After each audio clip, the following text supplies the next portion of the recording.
to the Entrepreneurial Mindset community. My name is Ron Murphy. I'm your host. Today we have Niki Toscani, co-founder and dietitian from Fishtown Pickle Projects. Fishtown Pickle Project specializes in small batch refrigerated pickles that feature culinary inspired flavors. Their mission is to bring people together with good food that creates joy, is kind to the earth, and supports the community and other small businesses. Welcome to the podcast today, Niki. Thank you so much for having me, Ron. So our podcast here is kind of geared towards entrepreneurial startups and how people got involved in the food industry. You have quite a unique story. We had talked a week or so ago about Fishtown Pickles and kind of how you guys got started.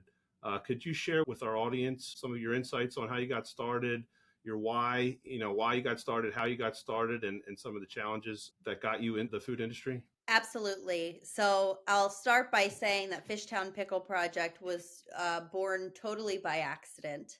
But what was intentional is that I'm actually a dietitian by trade, and my husband is a chef by trade. My husband had been making delicious pickles anytime Kirby cucumbers were in season, even before we were dating. And flash forward to when we got married, we had a quickie wedding in City Hall. 6 months later, we had a reception that was barbecue food, pretty cash and fun. And we gave out pickles, my husband's pickles, as wedding favors. And that was in 2018. And people who attended and worked the wedding said, "Where can we get more of these? These are great." So that was like the first hint that we had something good. And a few months later, coincidentally, there was a pickle fest called Pickledelphia. It was the first time it was coming to Philadelphia. We were two crazy newlyweds, just bought a house in Fishtown and said, let's try it. So we worked at Pickledelphia and we were pretty successful there and actually had interest from a broker and a retailer. And so the passion project / side hustle slowly began from there. It wasn't until the end of 2019, beginning of 2020, when things picked up to a rate where we were unsure if we could keep it up with our full-time jobs. And my husband was furloughed in March of 2020 due to the pandemic. So that really, propelled us into actually career mode. So getting started, you guys have a pretty interesting arrangement with your production facility. Could you speak a little bit about where you guys produce your pickles and how that came about? Yeah. So, and it was a bit of a, journey to get to where we are now. We started where Mike was able to sometimes make, in the very, very beginning, make pickles at home under the cottage law. Then we moved to where his work facility was. After hours, he was making pickles there. Then we moved to a commissary kitchen, which is essentially a big kitchen where multiple businesses operate. And then we moved to our own unit within a communal warehouse space. It's called Globe Dye Works. It's located in Frankfurt, which is just north of Fishtown and Port Richmond. And in that building, we have our own kitchen space.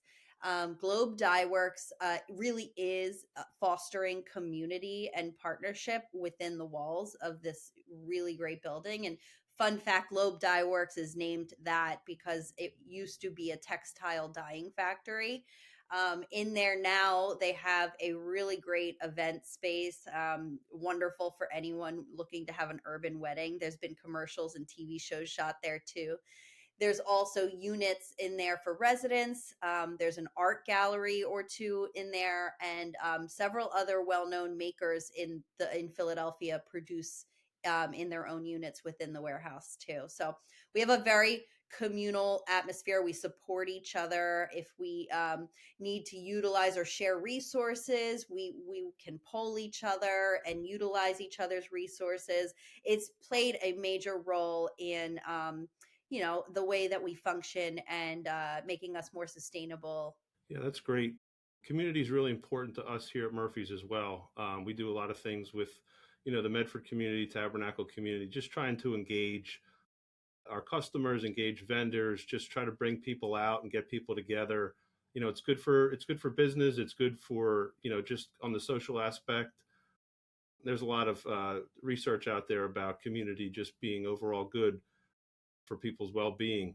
How would you describe Fishtown Pickles engagement, and what's your approach been to kind of engaging your customer community? Yeah, so I'll echo what you said, Ron. It really starts from, us as human beings wanting connection with each other and with our communities. Fun fact about Mike and I, we actually met over a decade ago, maybe 15 years now, um, hosting cooking classes for our local food bank, which at the time was the Food Bank of South Jersey. So he and I just inherently always are in this realm, and that organically translated well with what we're doing at Fishtown Pickle Project, which is, you know, focusing on partnering with retailers that are independently owned, that are very engaged in community, that have similar values to ours, and that can be in Fishtown or beyond. Um, and locally, we do partner with other smaller businesses in several ways, whether it be fundraising, whether it be with our community pickling classes.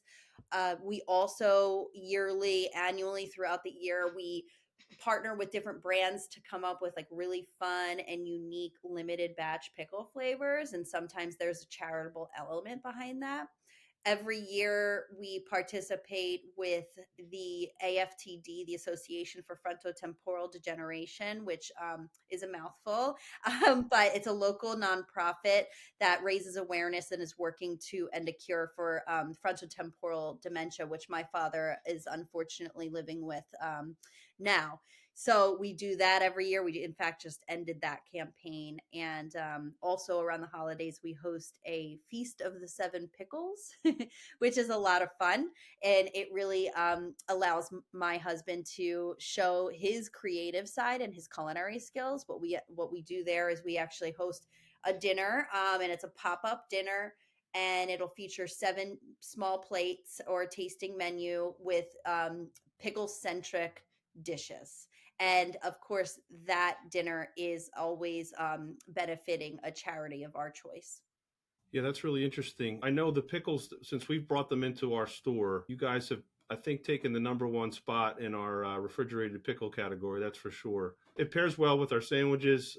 Some of the way that, that the product is displayed, and just the taste and the quality really back it up. So I know our customer base is growing, and you have a fan with my family as well. So, in terms of you guys getting started with your facility there, you had touched on some of the evolution of like your facilities, kind of going from a commissary kitchen and that type of thing. And you had mentioned that COVID was a major player in kind of how you guys became what you are today and things like that. So, what were some of the major challenges that you and your husband had faced, kind of just getting started? Yeah. And first I want to say, Ron, thank you so much for that really awesome feedback. To hear that the pickles are doing well in your stores and that your family are enjoying them as well really makes everything, makes my day. We share this feedback with our team regularly, because it is truly the reason why we're doing this. This wasn't part of a money making plan.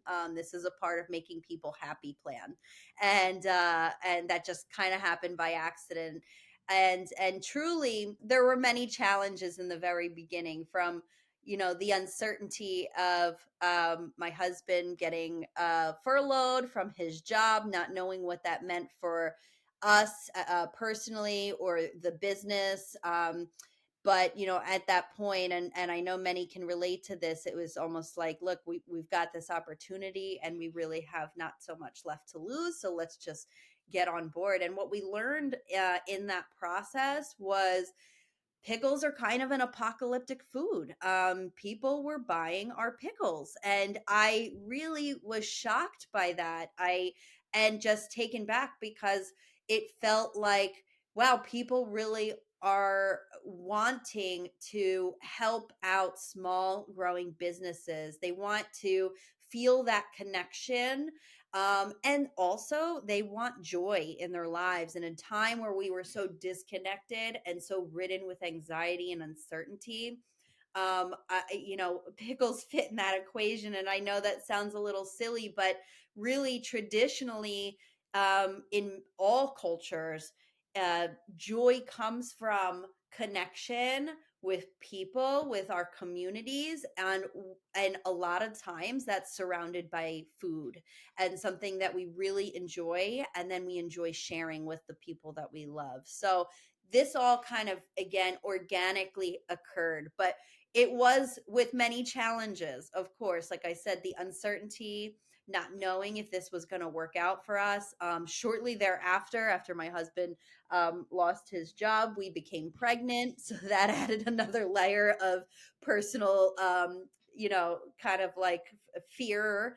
Um, and through the years, COVID really, we had no idea. We had to pivot as an emerging brand and a micro-sized business in 2020.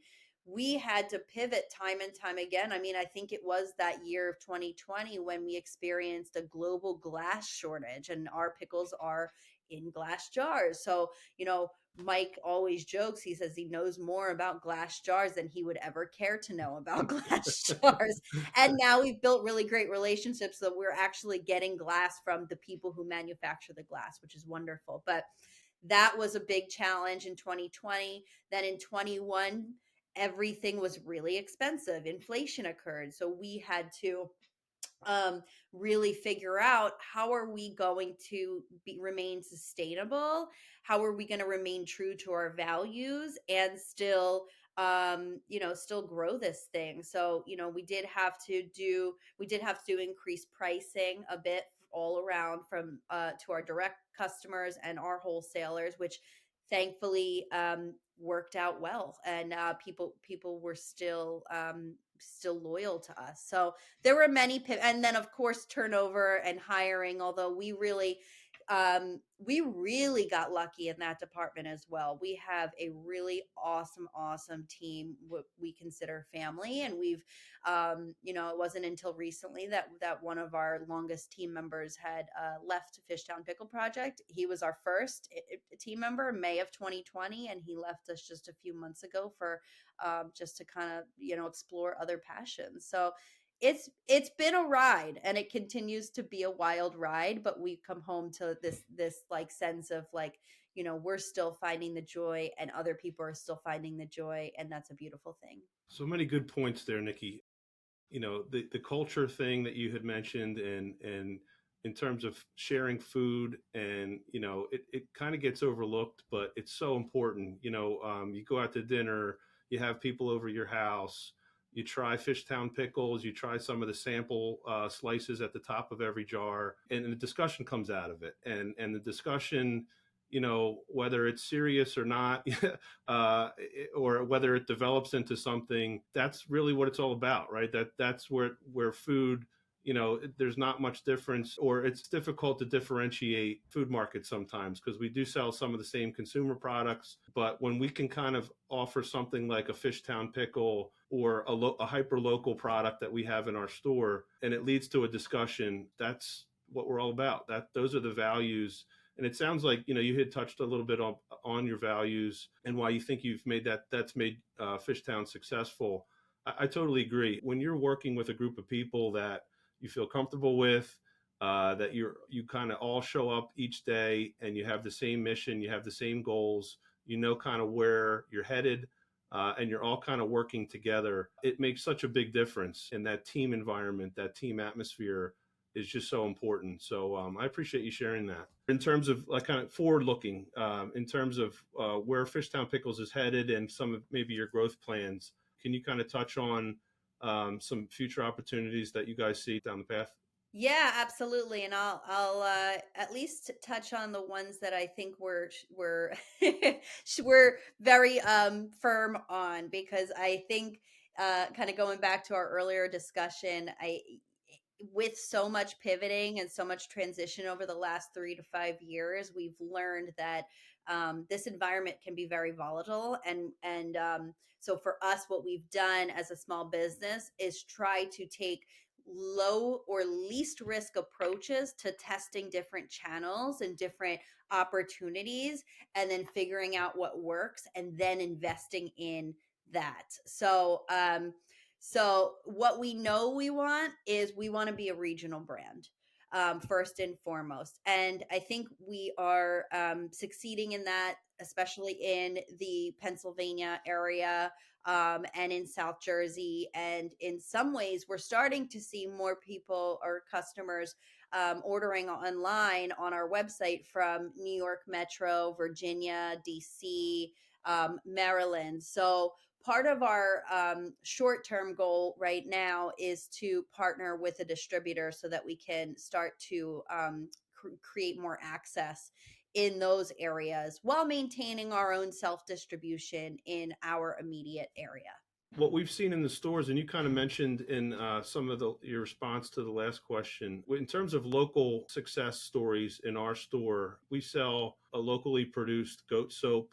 We sell local honey. We have a candle producer that literally is in our backyard. But those things are important. You know, like you mentioned during COVID, it was important for people to get out to the store to support their local community. Amazon's growing, leaps and bounds, and people realize that these markets and some of the local businesses that have had success in the area, obviously they benefit everybody. So I guess the last question that I have for you is, where do you draw inspiration from, you and your husband, and in that regard? And while I think about that, I want to speak to a little bit of what you just said about why it's so important to support small and local business. And it's because, when we are supporting Amazon, we're not seeing anything come back to us. We might get convenience and we might get our Right. items that we paid for, but essentially Amazon doesn't work for creating community here in Philadelphia or in Medford or Tabernacle, New Jersey. So really, when you're supporting local small businesses, you're supporting the lifeblood and the economy that flows back into the community. And it is so important. This is how economy started, and this is how we really we're going against the grain a little bit to do so, but if we want to reinvest in ourselves and our families and our communities, that's the way to do it. To your other question, so let's see, other makers and other small businesses, conversations, our appetites a lot of the time. It can start from a variety of different ways. We have built relationships with local farms, so we'll know, and they'll reach out to us if they have a surplus of something, and they'll say, hey, can you guys pickle this? Or can we do something like this? Can we try it? With some of our past and most successful limited batches, we've taken actual products from that local businesses and incorporated them into a pickle flavor. For example, there's a local business around us called Cafe Roasters. It's a really, really great Vietnamese cafe, and they do a lot for our community and special youth programs in Kensington. And one of their chefs created an exo sauce, which is like a really umami flavored, kind of like a base or a sauce, like a sauce that you would use to build flavor in a dish. And we use that in one of our pickles, and that was a major hit. So it really comes from, just collaboration and getting excited about new flavors. And in terms of drawing inspiration, elsewhere, I mean, for our workplace, we I think a lot of that just comes from within, and having conversations with our team members and just being honest about, how difficult the last 3 to 5 years has been for all of us, and really paying attention to what our people are looking for in a workplace, and what society is looking for in a workplace, because it's no secret. I mean, things are mainstream in society is really unsustainable. It's really, really hard. I am fortunate. I mean, I might not have a 401k anymore, but I have some flexibility in my schedule to care for my son and also to care for my father. And that wouldn't be the case if I had worked, a 9 to 5 or even beyond that, 5 to 6 days a week. It would be significantly more difficult. So, actually, at Fishtown Pickle Project, we have a 4 day work week. For most people, sometimes they work 5 days depending on the needs of the business. But what is solid is our full time is Monday through Thursday, and that's proven to be really important to our team members, and it's helped with keeping our turnover low. That's awesome. The workplace changed. You talked about COVID. Obviously, for the tech industry, people were able to work remotely. But for us as producers, as retailers, working from home and kind of these flex type of things are harder to come across. But whenever you can offer that, I think that's obviously that's the big push. I mean, from the especially the younger generations, but even my generation is really just being able to kind of sculpt and kind of create the life that you want and kind of work around your schedule rather than the opposite, rather than just kind of going to the same thing every day. That's really interesting, and it sounds like a really good recruitment strategy as well. And I want to recognize that it's not always it's feasible for businesses. So Sure. I just want to say that while this is our value and we were able to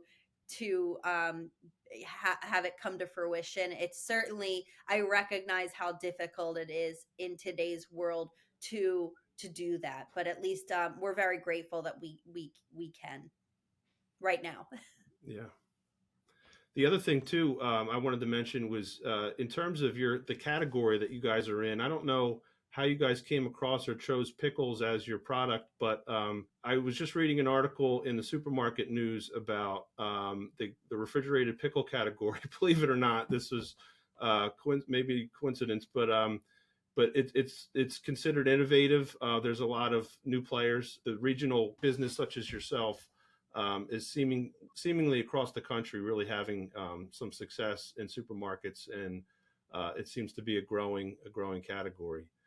Niki, where can our listeners engage with Fishtown Pickle Projects, through website or social media? Yep, both of those things. Our website is fishtownpickles.com. On Instagram, we're Fishtown Pickles. And on Facebook, we're Fishtown Pickle Project. And TikTok, we just joined TikTok. I'm not great at it, but we're at Fishtown Pickles on TikTok. Seems like there's a new platform coming across every month or so. Yeah, we're not on Threads. I have no intention to join that one. So Yeah, we're the same way.